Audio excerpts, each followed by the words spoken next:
It is remembering the poignant story of a war hero who gained attention right after Pearl Harbor. Through his family's eyes, Derek Scott tells his story and spotlights a new movie on Pearl Harbor that is expected to be a blockbuster.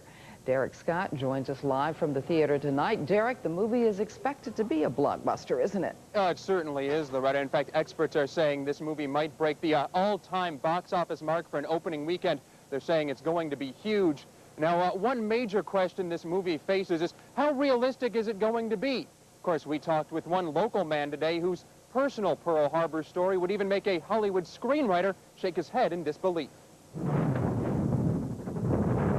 It's sure to be one of this summer's biggest blockbusters. Scenes from the movie Pearl Harbor, touted as a highly realistic war epic. Now, no nation is alone. After Pearl Harbor, we were united. By comparison, then, one local man's real-life Pearl Harbor story about his uncle's heroic service almost seems made up. Well, I've always heard about it growing up. You always heard about he was at Pearl Harbor and he was missing in action. The scene, the USS California. Early morning, December 7th, 1941.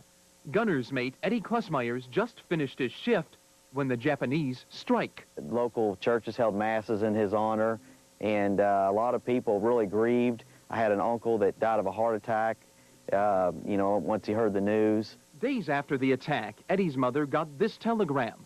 The Navy informing Eddie's family the sailor died in the battle. From what my father says, she took it pretty hard. I think she lost like 50 pounds in a couple weeks. I mean, she really was grieving.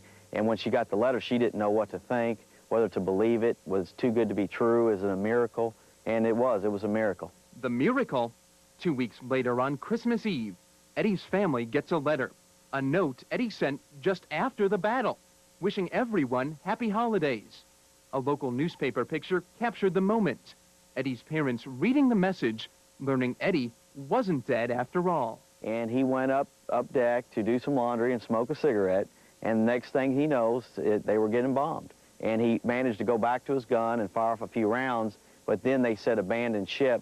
Eddie did die from cancer 6 years ago. But Jeff says it's important war stories like his uncle's live on. So he's pushing to put a new World War II Veterans Monument in the Jefferson County Memorial Forest. Jeff says movies like Pearl Harbor help his cause by raising awareness on the historic event. Those type movies get people to remember these things.